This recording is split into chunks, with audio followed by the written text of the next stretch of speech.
Good morning, Year 6, and a very happy Wednesday to you all. Hope you're having a lovely day so far and you're ready for some arithmetic. Now, as always, to make the most of this video, you should already have had a go at these questions independently. And then you use this video, just like we do in class, to review your methods and strategies and your calculations. As we go through, if you can see that I've modelled or shown you a more efficient method or a different method to what you've used, or I've got a different calculation answer to you, then please pause the video and review your learning. It's essential that you're reviewing just like we do in school and that you're checking and recalculating any mistakes that you've made. That's the way we learn Year 6. We talk about that a lot at school, don't we? So use this video exactly as we do in school.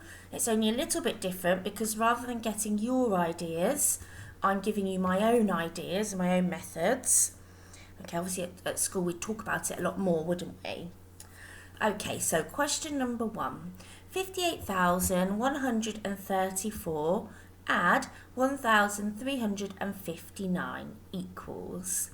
So I'm going to use the formal column method of addition, which I've started to set up over here. Now I notice that this is 58,000 and this is 1,000.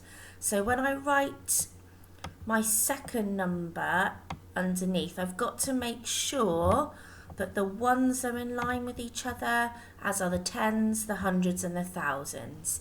And if you want to put a placeholder here, if you find it easier to have a 0 in the 10,000 column, then you can do that as well. Okay, so let's add these together. So we start in the ones with 4 add 9, which is, that's right, 13. And you'll notice I'm pausing Year 6 so that you can join in with me. 3 add 5, 8, add your 1, that's right, 9. 1 and 3 is 4, 8 and 1 is, that's right, 9, and 5 and 0 is 5. 59,493. Hopefully you're in agreement, Year 6. You can give that a little tick. Don't forget to pause the video if you need to. Okay, question number 2 then. 7,293 multiplied by 3. I'm going to use the formal method of multiplication. I'm going to start over in the ones with 3 times 3, which is, that's right, 9. 9 times 3 is, that's right, 27. 2 times 3 is 6, that's right, add the 2 you've carried, 8. 7 times 3 is 21. Well done, Year 6. 21,879. Again, hopefully you can give that one a little tick. Don't forget to pause the video if you need to. Okay, so the next question then, we have a 5 with a little 2 next to it. Now, you'll remember, Year 6, that I struggle on the computer to record this as it should be. So we know that this means 5 squared. Now, who can remember what 5 squared means? What's the calculation that we're being asked to do? That's right, everybody. And we've done a lot of work on this, so hopefully it's come straight to your memory. 5 times 5 is 25. Okay, give that a tick if you're happy with that one at home. If you need to pause the video, do so now, please.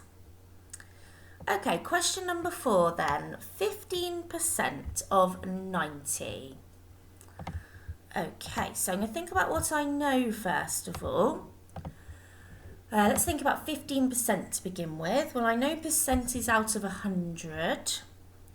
And I know 15 can be partitioned into 10 and 5%. Okay, now because I know those 3 things, I can use that to help me find 10% to begin with. Okay, so I'm going to find 10% of 90. And to find 10%, Year 6, what do I need to divide by? That's right, I've got to divide by 10. So 90 divided by 10 is 9, that's right. And if you weren't sure, don't forget when we divide by 10, you can draw a place value chart if you need to, and you can move everything over, and just as we would do in school. Okay. So the next, I found that percentage. So the next percentage I need to find is 5% of 90. Okay, well, I know that half of 10 is 5. So therefore I can half 9 to find 5%. So half of 9 is, that's right everybody, 4.5. Okay, so now I found 10% and 5%. I know that that would total to be 15%. So if I total these two amounts over here, what would I get, year 6? 9 and 4 is 13.5. So 15% of 90 is 13.5. Hopefully then year 6 you can give that one a tick. If you know that you need to pause the video and review either your method or your calculation, please do that now.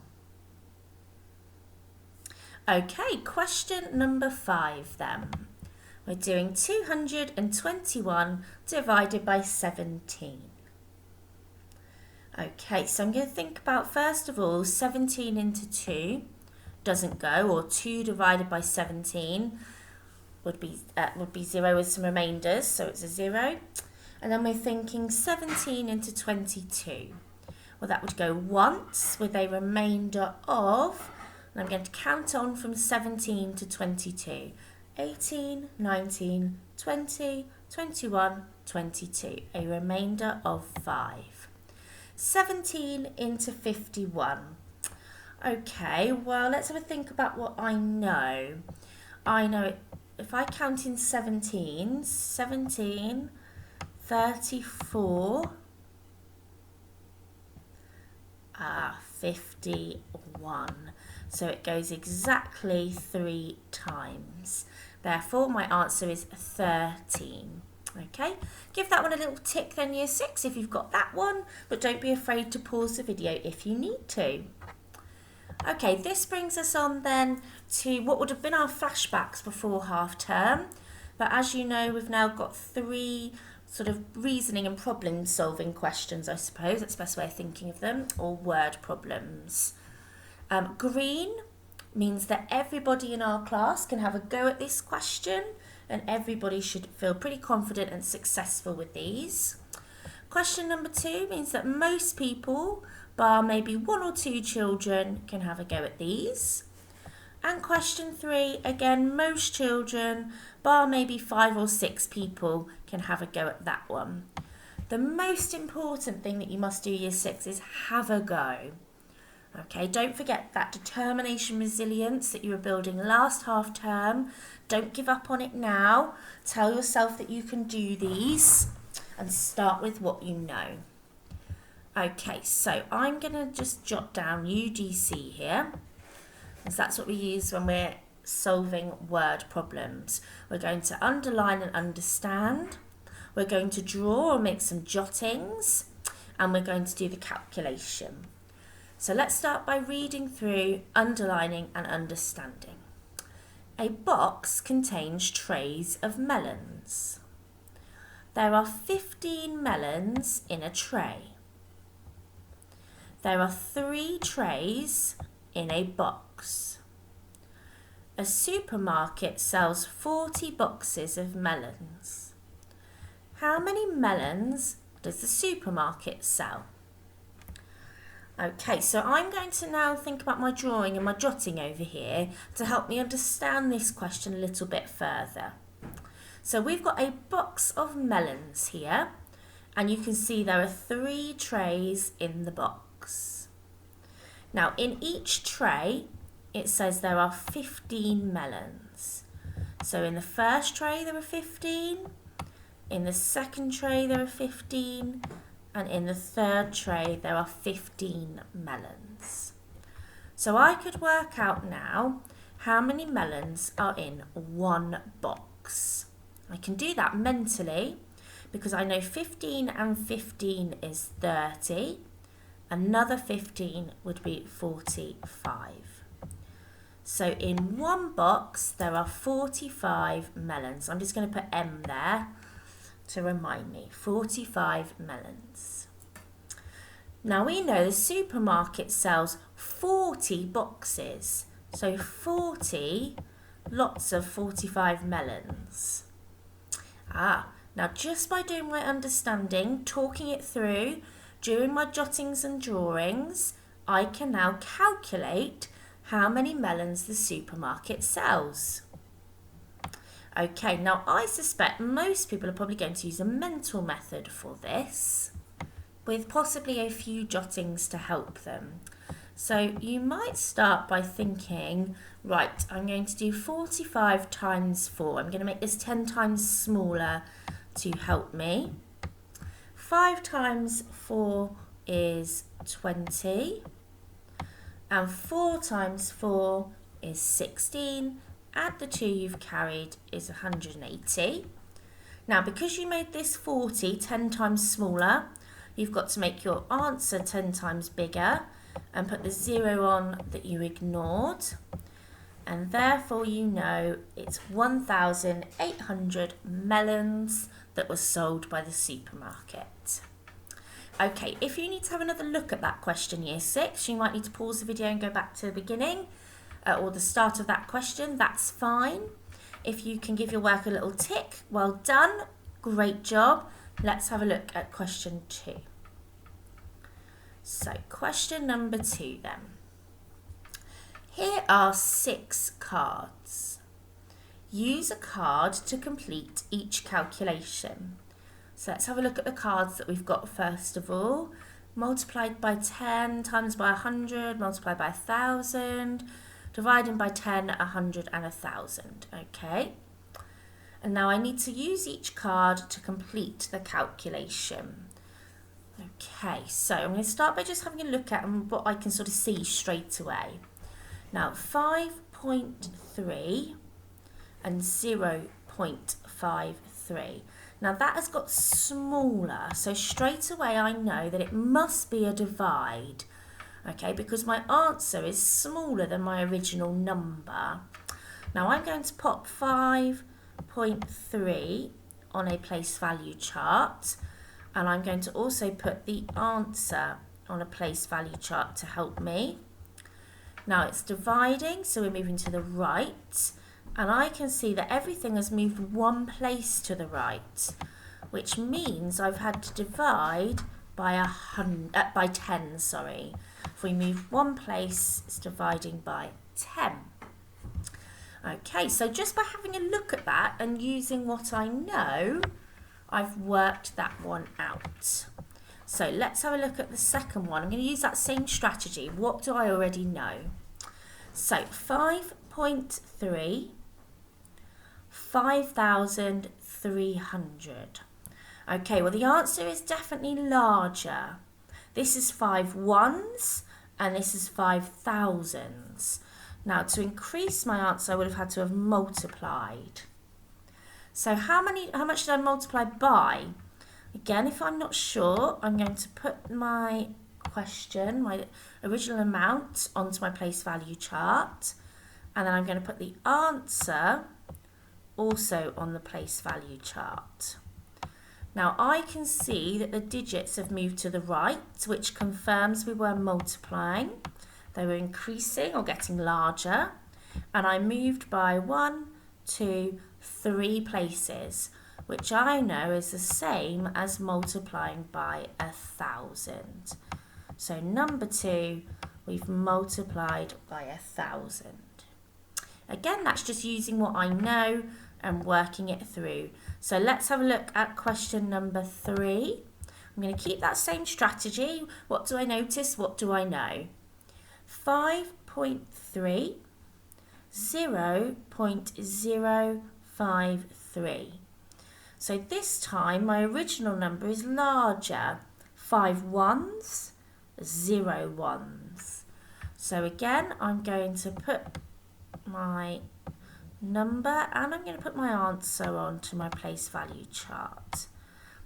Now, because the number is definitely smaller, that means I would have divided again. How many have I divided by? Well, let's see how many I've had to move over. 1, 2. So it's 100 times smaller. I've divided by 100.